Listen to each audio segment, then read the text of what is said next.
자, 친구들 안녕하십니까?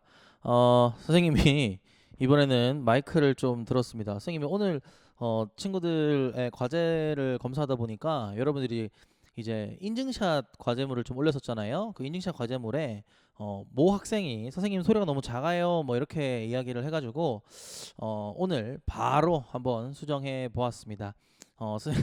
선생님이 집에서 선생님 차에 계속 들고 다니던 건데 선생님이 옛날 대학교 때 그 쓰던 거리 공연할 때 쓰던 마이크예요. 예. 그래도 요 마이크 때문에 여러분들이 조금 더 쾌적하게 공부를 할 수 있으면은 좀 더 좋겠다 하는 마음에서 한번 꺼내와 봤습니다. 자, 조금 비상인 게 뭐냐면은 선생님이 온라인 수업을 하면서 진도를 너무 늦게 나가고 있더라고요. 음, 너희들이 실제로 수업을 하면은 몇몇 친구들이 선생님 그냥 진도 나가요, 또는 선생님이 그 헛소리에 딴 길로 막 새고 있으면은 선생님 그냥 진도 나가주세요라는 그 눈빛이 있거든요. 그러면 그 눈빛을 보고 선생님 빨리 정신 차리고 그냥 진도를 막 나가곤 했었었는데, 지금은 너희들의 그런 눈빛을 쏜다고 하더라도 선생님이 볼 수가 없으니까 막 곁길로 막 가지 쳐가지고 계속 나갔죠, 그죠?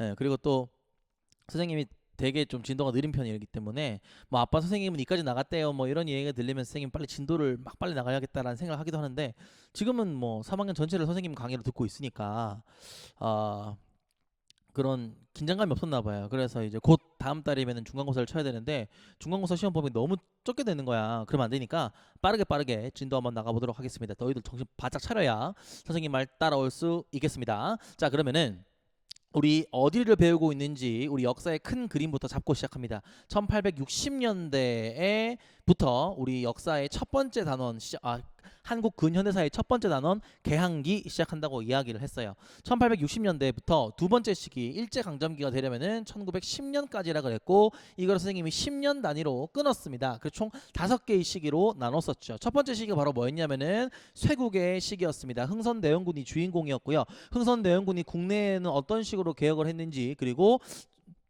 그 쇄국 정책이죠. 통상수교 거부 정책을 따라서 어떠한 사건들, 어떠한 전쟁들이 있었는지를 우리 알아봤었습니다. 그리고 1870년대를 우리는 지금 배우고 있습니다. 바로 개항의 내용이겠지요. 자, 우리 지난 시간에 조선의 첫 번째 개항을 배웠습니다. 우리나라가 가장 먼저 다른 나라 서양 또는 서구 세력, 그리고 근대적인 조약을 체결했다. 그 이름이 바로 무엇이다? 옳지, 바로 강화도 조약이었습니다. 선생님은 지금 이거를 흰색으로 그냥 검정색으로 쓰고 있는데 여러분들은 이미 빨간색으로 써져 있었어야 됐습니다. 1876년이었죠. 그 배경을 보면 흥선대원군이 하야했다. 그리고 개화사상가들이 성장했다. 그리고 결정적인 사건으로 운요호 사건을 통해서 우리가 이참에 그냥 개항을 하게 되었다 이야기를 했습니다. 이 개항의 내용을 보면은 1조, 4조, 7조, 10조의 조항의 내용들이 포인트였습니다. 자, 1조 같은 경우에는 청국의 간섭을 배제하려 했던 이분의 의도가 보여졌고요. 그리고 4조 맞나요? 5조네요. 5조를 통해서 부산, 인천, 그리고 원산을 개항했고, 그리고 7조를 통해서 해안 측량권과 10조의 치외법권을 일본에게 넘겨주면서 우리는 완전히 불평등 조약을 체결하게 되었다. 뭐 이런 내용까지 이야기를 했었습니다. 자, 그러면은 이제 우리나라가 정말 서양의 국가에게 문을 연 사건을 한번 보도록 하겠습니다. 우리가 일본에게 문을 제일 처음 열었다면 두 번째 문을 연 나라는 어디 있냐 하면은 바로 미국 되겠습니다. 파란색으로 적을게요. 여러분도 그대로 이제 노트에 적어 줘야겠죠. 미국과의 수교의 이름 뭐냐 하면 조미수호 통상조약입니다. 말이 조금 어렵죠. 조미수호 통상조약.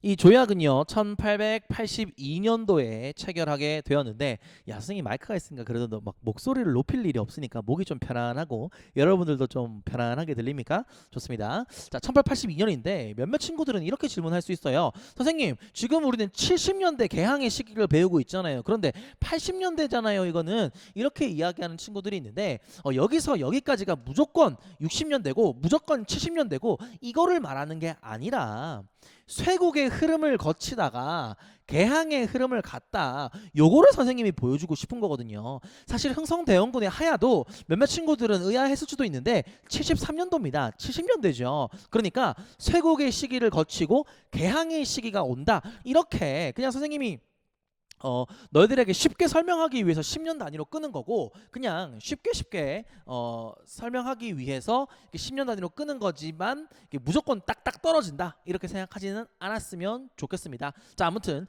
82년도에 조미수호 통상조약을 미국과 체결하게 됐는데, 왜 우리나라와 조약을 체결하고 싶어하는 나라들은 많았지만 왜 하필 미국이었냐, 이 이야기를 해야 될 겁니다. 바로 배경에서 이야기를 해보도록 합시다. 배경입니다. 왜 하필 미국에게 문을 열었나? 바로 결정적인 사건이죠. 바로 이것 때문입니다. 따라 해볼까요? 조선책략. 다시 조선책략.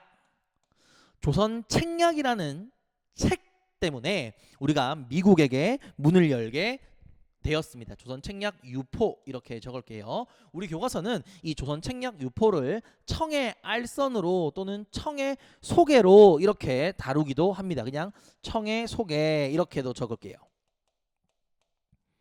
그러니까 왜 여러 나라 다른 나라가 아니라 왜 하필 미국에 문을 열었나요?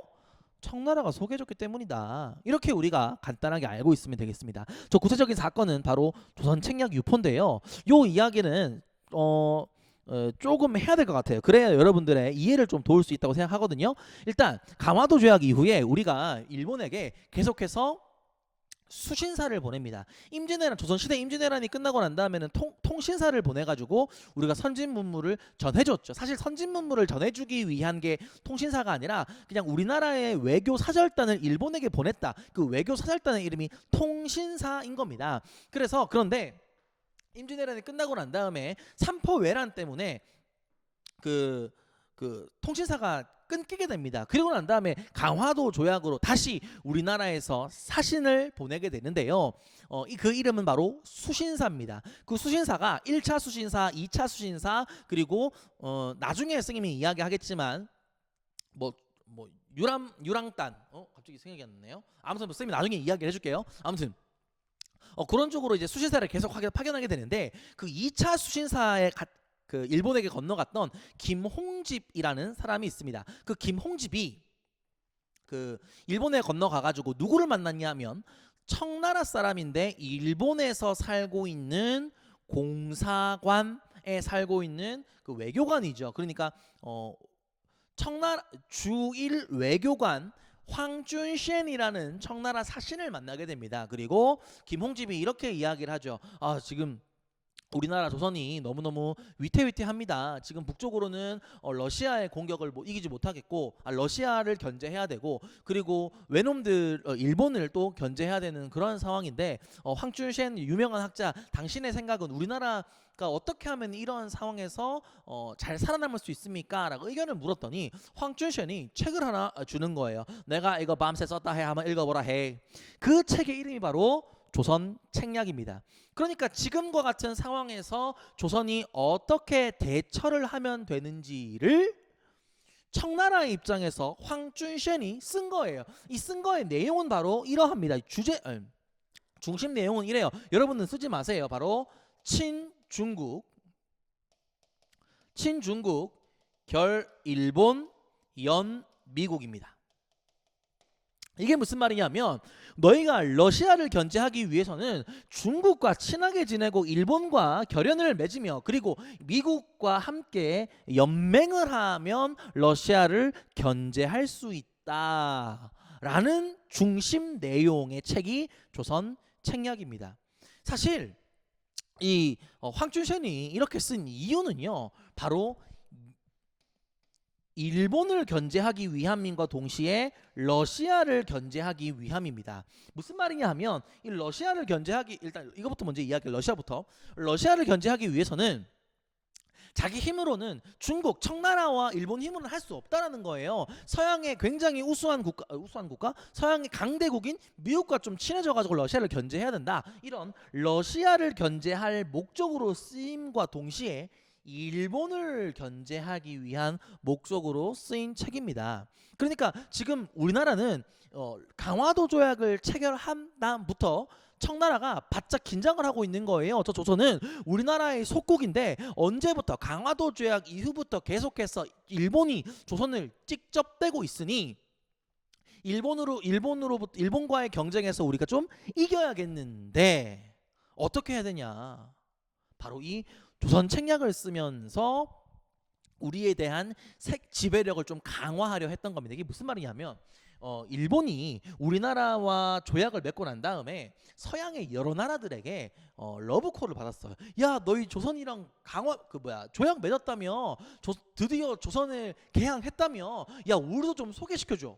이런 이 러브콜을 굉장히 일본이 많이 받았어요. 근데 일본 놈들이 얼마나 야비한 게 소개를 안 시켜줬다는 거죠. 모른 척했다는 거죠. 심지어 자기를 개항하고 개화시켜줬던 미국에게도조차 그런 우리나라를 소개시켜주지 않았다고 해요. 그러니까 미국이 화가 나 있는 그런 상황에서 황춘시엔 청나라가 이렇게 이야기를 하는 거예요. 야, 조선은 원래 우리나라 속국이었어.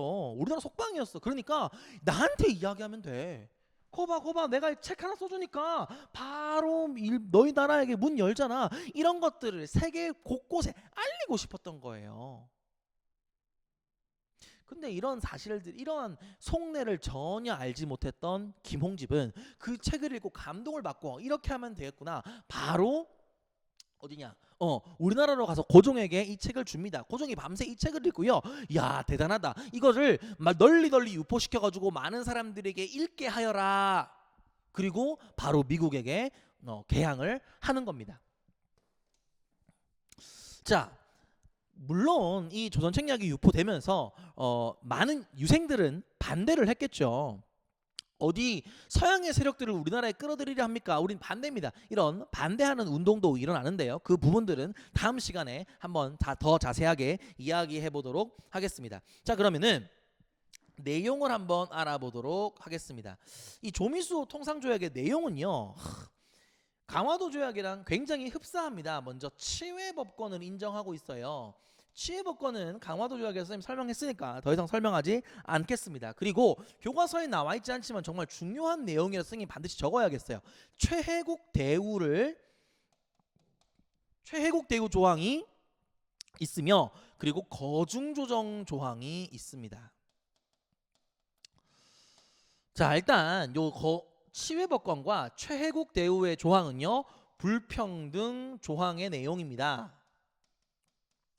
그러니까 요 조미수 통상조약도 불평등 조약이구나 이렇게 알 수 있으면 되는 거죠. 이 최혜국 대우는 뭐냐면 미국을 가장 은혜로운 국가로 대우해 주겠다, 가장 혜택받는 국가로 대우해 주겠다, 이런 내용입니다. 이게 무슨 말이냐면 쌤이 조금만 더 자세하게 예를 들어주면은 선생님이 일반과 조약을 맺습니다. 일반과 어떤 조약을 맺을 거냐 하면 이 연필 한 개가 선생님이 연필 한 개를 주면 그쪽에서는 뭐 할까요? 그쪽에서는 뭐 유리병 3개를 준다, 뭐 이렇게 조약을 맺었다고 생각해 봅시다. 그러니까 이 연필 한 개와 유리병 3개를 물물 교환하는 조약을 맺은 거예요. 근데 선생님이 나중에 이 이반과는 이 유리병 3개를 이 연필 2개와 맞교환하는 형태의 조약을 맺었다고 생각해 봅시다. 그러면 1반이 최고의 혜택을 받습니까? 2반이 최고의 혜택을 받습니까? 2반이 최고의 혜택을 받고 있는 국가 아니죠. 학급인 거죠. 그러니까 미국은요, 이 최혜국 대우를 넣어서 이후에 자기가 손해볼 법한 조항들이 있더라도 자연스럽게 자기가 최고의 혜택을 받는 나라가 되겠다 하는 조약을 만든 거예요. 이게 무슨 말이냐면 일반에게는 연필 1개와 유리병 3개, 그리고 난 다음에 일반과 어떤 조약을 맺었냐면 선생님이 일반을 최혜 학급으로 만들어줄게, 이러한 조약을 걸었어요. 그러고 난 다음에 이후에 이반과 조약을 할 때에 이 연필 2개와 유리병 3개로 조약을 맺는 거예요. 그러면은 원칙적으로는 선생님이 일반과 다시 조약을 맺어야 되는 거잖아요. 야, 이반에게는 연필 2개니까 너희가 좀 손해내. 너 일반도 연필 2개로 바꿔줄게. 다시 조약 맺자. 이렇게 해야 되는데 일반과의 조약 내용에서 최혜국 대우의 조항이 있다는 것만으로도 따로 조약을 맺지 않아도 연필 2개와 유리병 3개로 바로 바꿀 수 있는 조항이 바로 최혜국 대우의 조항입니다. 그러니까 이후에 자기보다 훨씬 더 많은 혜택 그리고 좋은 조약들을 체결한 나라가 나온다 하더라도 그렇게 조약을 맺는 순간 나도 그러한 혜택을 누릴 수 있는 자격이 주어지는 어떻게 보면 치트키의 조항의 내용인 거죠. 근데 미국은 우리나라를 최혜국 대우로 만들어 줍니까? 아니죠. 그러면은 얘들아 일본이 굉장히 서운해하겠죠. 일본은 없으니까. 그러니까 요 조미소 통상조약을 맺은 후에 바로 다시 일본과 다시 수교를 맺습니다. 그리고 최국 대우의 조항을 넣어주죠. 그러면서 이 이후에 맺는 서양의 여러 나라들과의 조약에서는 모든 나라들을 최혜국으로 만들어줍니다. 당황스러운 거죠. 그만큼 우리나라가 약자구나, 힘이 없구나. 서양의 여러 국가들이 우리나라의 이권을 뺏어 먹으려고 혈안이 되어 있는데 우리는 아무것도 모르고 그렇게 해요 그렇게 해요 그렇게 하다가 국권이 빼앗겼구나. 그러니까 여러분들 배워야 됩니다. 아닙니다. 이런 얘기 또 하다가 또 진도가 늦어지는 거죠. 자, 그 다음 거중조정 이야기 한번 해보도록 하겠습니다. 이 거중조정은요, 서로가 힘들 때, 조선이 힘들 때, 미국이 힘들 때 서로 도와주겠다 하는 내용의 조약입니다.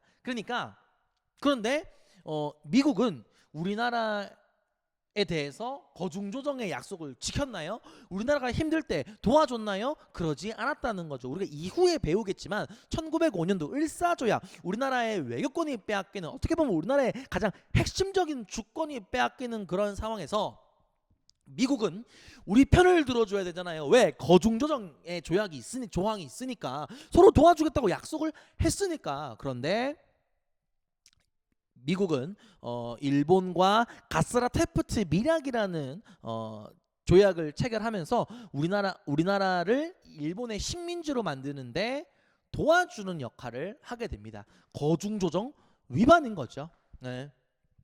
자, 아무튼 조미소 통상조약의 내용까지 한번 알아봤는데요. 그리고 이후에 뭐 영국, 독일, 이탈리아, 러시아, 프랑스, 뭐 기타 등등등 나라들과 하나씩 그 개항을 해 나가기 시작합니다. 이렇게 되면서 본격적으로 우리나라의 항구에도 서양 나라들의 물건과 상인들이 보이게 된 거죠. 이렇게 하면서 우리가 조금씩 개화하는 단계로 나아가겠습니다. 그러면서 80년대 개화의 시기로 한번 넘어가 보도록 하겠습니다. 영상 잠깐 끊고 바로 한번 80년대 개화 시기 해보도록 하겠습니다. 이따 봐요. 뿅.